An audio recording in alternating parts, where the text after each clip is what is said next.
It's Miniature Monday, and do you know where your miniatures are? They are right here. Today, boys and ghouls, I have the D&D Collector Series Black Viper miniature, put up by Gale Force 9. But most of these are pretty limited edition. Like some of the ones they sell, they actually tell you how many copies of them exist. This one, I don't think does that. Usually it's like 1,500 copies or 3,500 copies or something like that. But this one's not. And it's Gale Force 9. Usually it's resin. So let's take a look at this. I paid, as you can see right here in the bright green, I paid $10 for this over at Guardian Games in Portland, Oregon before the whole plague thing hit. So let's get a look-see here and see what we got here. So I almost started up with, it's the original Miniature Monday. Do you know where your miniatures are? Because apparently Reaper Miniatures in January came out with something called Miniature Monday as well. And yeah, so after me doing this for 4 years, that was kind of a kick in the shin. But I got a hold of them, and I guess they're going to name their show to something else. It's going to be like painting with whoever it is that's painting that person's name. So I don't know if that they go through with that, then I'm going to be pretty super happy and have a lot of respect for them. And to be honest with you, they got a hold of me really fast. So, you know, like I went to their website and it was so freaking convoluted on how to get a hold of anyone. I just said fuck it, went to their Facebook. Somebody on their Facebook, on Reaper Miniatures Facebook, just said, you know, within 5 minutes, what's your email address? And I get a email from the president of Reaper just saying, hey, you know what? Yeah, we'll change it to, you know, painting with Josh. I was like, wow, I didn't even have to, I mean, first off, I was polite. I guess that pays to be polite in a situation. Because when you're not, you're just not going to get anything done. Basically, I just said the, hey, I'm a YouTuber, and, you know, I had this Miniature Monday show, and it's a bit confusing to my viewers, and I just want to know if we can work out something. Hell, you know, they could have bought it for all I cared. I would have came up with another name. It's all right, but within about an hour, the president emails me and just says, "Yeah, we'll choose another name." Which you know, thanks Ed over there at Reaper Miniatures. So anyway, but we'll see if that happens. Yeah, I don't know. So because last I heard, they were still putting out stuff that said Miniature Monday on it. So. Let's see what I got here. Okay, this is a little hard to decipher where the dagger begins and ends with that. It's one of those serpentine sort of daggers. So I figured I'll just put this together while I'm on the air with you. There we go. See. That might be a bit much for the peg there. So yeah, that would have to... It's kind of a decent little thing here. Okay, well we got... So that glues into that. So let's put this together on camera, why not? That way, if I glue my fingers together, you'll get to hear a bunch of new swear words out of me. So, there's that. As usual, I use Insecure. Love the stuff. Fairly easy to get a hold of. And it's better than Zap-A-Gap. Zap-A-Gap is literally the worst super glue I've ever used in my life. I used to play a lot of Warhammer 40k.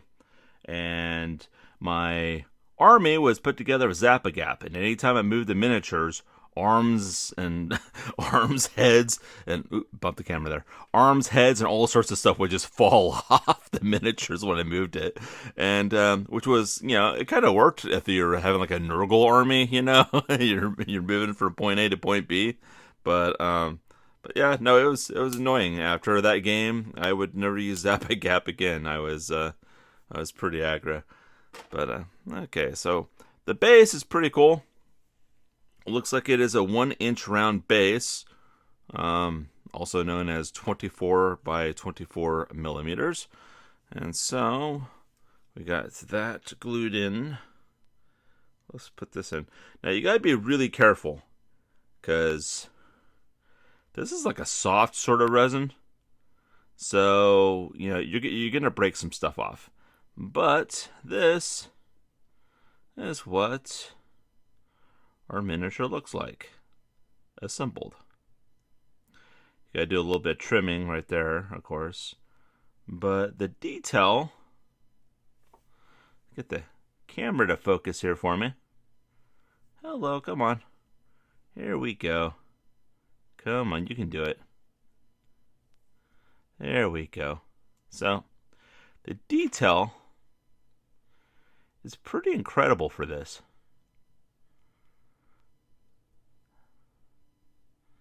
I mean, even the little holes in the strap right there that she's got going on right there.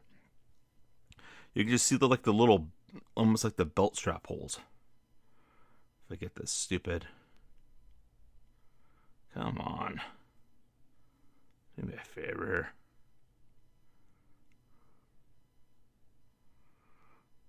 Yeah, right there. That is a finely detailed miniature.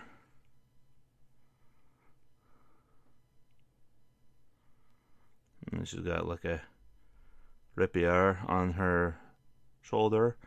They got the serpentine dagger right there.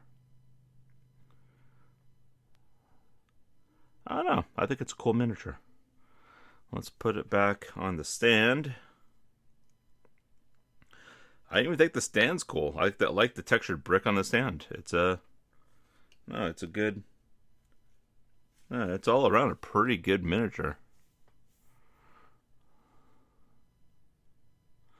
Yeah, I'll glue it to it. She's not doing the gangsta lean, and we should be all right.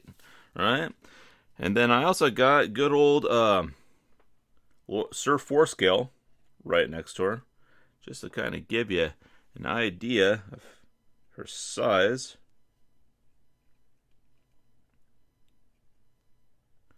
There they are, side by side. Oh, see, she's doing the gangsta lean again. Yeah, I'm gonna have to do a little bit more gluing to get to get her right, so she's not all leaned over. Looks like she could have had a V8. That's a vegetable juice joke. Yeah, I don't know how many of you folks in the other countries other than the United States know what V8 is. It's ground up vegetable juice. It's like tomato juice. They add a bunch of crap in it. And anyway, so that's what I got for that. So for $10, it's a pretty detailed miniature. They claim it's a collector series. I know for a fact they do a limited run on some of these. They didn't really say how many they did on this run. So there's probably quite a few of these out here. But for $10, it's pretty, I don't know, I like it. I like the texture on the base. I like the detail. It has a lot of really intricate detail, especially the stitching on the front of the shirt there. No, this is good stuff. I'm gonna have a blast painting this. So again, this is the Black Viper from the D&D Collector Series. Yeah. So would I buy this again? Absolutely. I mean, $10 is a little steep for a mini, but especially one that's not metal. But you know what? Yeah, I like it. I like it quite a bit, and I'll have some fun painting it. And yeah, it'll be maybe like an NPC character or what have you in some of my games. I don't know if I'll actually have it played as the Black Viper, which is a character from D&D, so or some of their campaigns that they have. So yeah, I enjoy it. I'm gonna enjoy painting it, and it's a good miniature. I recommend buying it. Anyway, I don't know if you noticed, but I'm about 3 subscribers away from 500 subscribers. So I'm trying to figure out what to do for a 500 subscriber spectacular. So I'm not sure. So come up with something for me in the comments below. I'm thinking about having a ex-wife joke contest. So yeah, might be doing that. And yeah, I will be mailing out miniatures. So anyway, I want to thank you for watching, and yeah, be safe out there.